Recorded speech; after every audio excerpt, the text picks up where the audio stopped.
Hello my friends and welcome back. Thank you very much for being with me again today.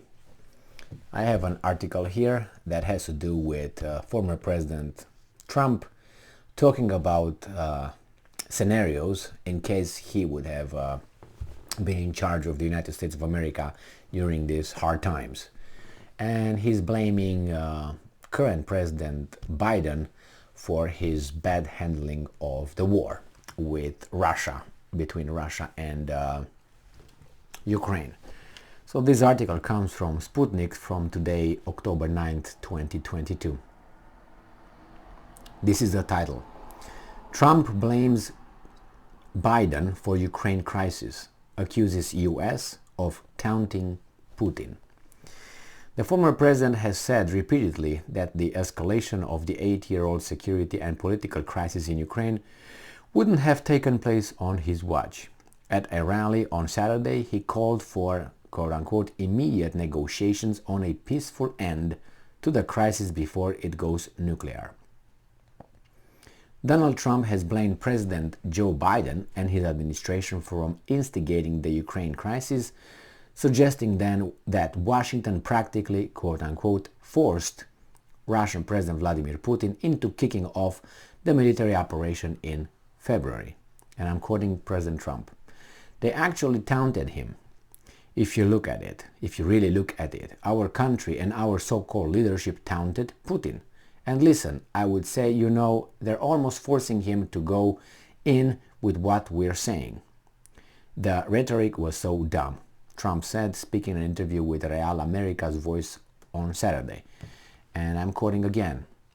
Look, we are closer to World War III, and this will be the war of all wars because the weaponry is so unbelievably powerful. The nuclear is so powerful. This isn't army tanks going back and forth and planes shooting each other. This is the big deal, and I'm telling you, the way they're handling it is so bad, and we could very well end up in the World War III starting with Ukraine, end quote, Trump warned. Now, Trump also repeated the often made claim that the crisis in Ukraine would never happen if he were still commander-in-chief. I'm gonna skip a sentence here that I'm afraid for, from his statement. It's really irrelevant, but just so you know, it would have never happened if I was president. Ukraine and Russia would not be fighting. He's talking about elections. Ukraine and Russia would not be fighting. It doesn't mean they love each other, but there's no way that they would be fighting. There's no way that Putin would have gone in, he said.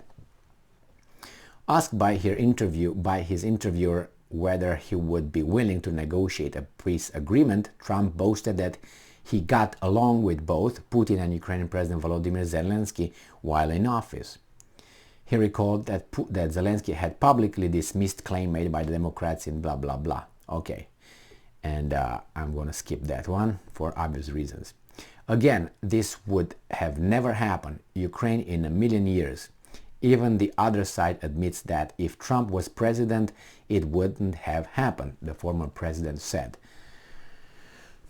Trump calls for Russia-Ukraine peace negotiations to prevent World War III. The former president was weighing in on the Ukraine crisis repeatedly over the past 8 months, calling for peace negotiations, offering to mediate, and saying that the US needs a quote-unquote strong leader at the helm amid a series of international crises plaguing the world. Russia kicked off military operation, blah blah blah. We don't need that. They tell here the little propaganda from Sputnik, and this is what is important here, that maybe you should remember. It says that Russia kicked off a military operation in Ukraine in February after weeks of escalating shelling, sabotage and sniper attacks against the Donbas republics by Ukrainian forces, and fears that Kiev was preparing to launch a full-scale offensive. The crisis followed more than a year of escalating regional tensions and military buildups, including, remember this, joint exercises between Ukrainian and NATO forces in September of 2021. I remember that one. Last December 2021, Moscow offered NATO and the United States a means to dramatically de-escalate tensions via a pair of draft treaties. I remember that one. Proposing a major pullback of troops, warship, military aircraft and missile systems, and formal written agreements that Ukraine and other post-Soviet republics would not join NATO. Washington and Brussels balked at the proposals, emphasizing that the alliance's open-door policy was not negotiable. I understand. I remember those treaties that the Russians put forth and sent it to Washington, and the Washington were just like, don't even talk, just attack so we can go on with a plan, okay? So I remember those ones. Blinken and his weasels were laughing off Russia's request to discuss the terms.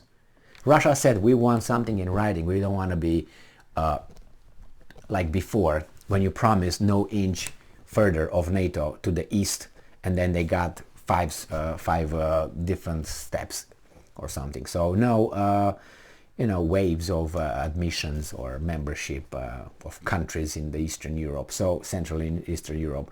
So, and this guy said, no, we're not going to do that. And by the way, remember the so-called the open door policy is a policy where NATO accept anybody's application, including Russia's, North Korea's, and Iran, on Venezuela. They accept any kind. It's open. That means anybody can apply. It does not mean that NATO has to agree with that or accept you in its midst, because they have their own plans, their own strategy. So if you would, let's say, Ukraine would join NATO, they say, okay, should we accept? Let's say Ukraine said, I'm applying to join NATO. They were thinking NATO will discuss and say, okay, what are the advantages, what are the disadvantages? Now, if you think that, for instance, accepting Ukraine's application and saying, yeah, we look at it positively, might anger some nuclear power and might go nuclear, you might not want to do that. Unless you are as you are and say, you know what, let's see where we get with it. They were not there using it. So you can apply, but NATO can think, is it good or is it bad? And they said in 2008, if you remember, in Bucharest, Romania, there was a summit, NATO summit, where Russia was also present over there. And the NATO members said, I can remember it was the Americans who said, I think, Bush said, that one day they will accept Ukraine, and it was another country, I can't remember who that country was, Georgia, I think it was Georgia. And Ukraine will be part of NATO, will be accepted. And Russia was like, what? So since then they said, okay, it's time to get ready. These things are going to go serious. So that was another thing where angered Russia. So what do you mean? You're going to get those guys next to us, join NATO, and you're going to put infrastructure next to us? It's like we get in like Russia would get into an alliance, let's say, with Mexico and put nuclear weapons along Mexico's border. Do you think that United States will say, well, that's your right, man. You're a sovereign nation, Mexico, and I'm okay with that. I'm just fine. Just fine. Do you think that's how they're going to react? No, they're going to invade Mexico the next day. I guarantee you that. Before those guys do anything about it. The same here. You don't believe me? Okay. Well, we're going to get to that point because Russia will probably do some more hanky-panky in the Mesoamerica, if you know what I mean. And they already have over there a few countries who are really, one of them is Nicaragua, who said, yeah, we're good. And they have about 250 Russian military and personnel, and not only personnel, military equipment in Nicaragua. And they're going that way. So I'm assuming that pretty soon Nicaragua will have some things that will anger the guys, and the guys going to say, oh, that's security concern. Remember, United States considered Solomon Islands pact with China a security concern for United States of America. Please look on the map. Zip, zip, zip. Okay, look on this. And please look where Solomon Islands is, where my finger are, right here. This is Australia, the big thing over here, okay? Solomon Islands are right here. Now this is a security concern for whom? For these guys, so these guys here, consider a security concern a country right here who just did a little thing of hanky-panky with these guys right here. So these guys did something that this guy right here feels threatened about. But guess what? You go here to Europe where you have Russia, right? You have Russia right here, and you have Ukraine next to it, wherever that is, I can point it, somewhere over there, next. And that should not concern Russia's security whatsoever. Now you tell me who's the good guy and who's the bad guy, okay? Or who tries to impose certain things that he doesn't abide by. So Trump, I don't know, I would say 98% certain that Trump, I say 99, would have been able to maybe avoid this, but the problem is like this. Trump would not have been in control. That's the whole thing. He thinks, but what would he have done? He's not in control of the military, even he is on the paper. He's not in control of the intelligence community, even though on the paper he is. They don't listen to him. Remember when he said that all the troops from Syria should come out back home? How many came home? They came this way and the other ones got in this way. So he was unaware of many things that happened. The same thing with the intelligence community. He was not in control. Those guys were not listening to him. He was changing the big boss, and the apparatus underneath were doing the same old same. So the thing with him thinking that this would not have been happen, that's a lot of, I would say, 2%, 3% that would have happened because his own departments would not have listened to him. I think they would have just sabotaged him politically. So yeah, he might have had a connection with this and connection with that. I think that the guys beneath him, supposedly, would have done their hanky-panky and they would have started something. It would have provoked Putin that he really had to do something about it. More than now. So, I don't know. He said, yeah, they taunted Putin. They wanted Russia to get in this. They've been trying this in Syria. They've been trying this in many areas. They tried in Georgia. In Georgia they succeeded, but Georgia was too isolated in order to be pumped arms and all that and supported. It was too... Saakashvili started too early. Now Saakashvili would have had a chance if Russia was busy here. But Saakashvili is nowhere to find. He is with some ladies of the night, with some...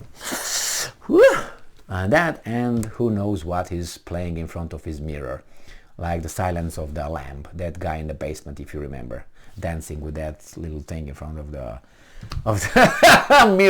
mirror. Now that is Saakashvili right now doing that and doing his little lips, and I can't go more than that. But if you know what I mean, that's a funny clip. You can watch on YouTube. If you're in a bad mood, watch that one. It puts you in a good mood. At least it puts me right now just thinking of it.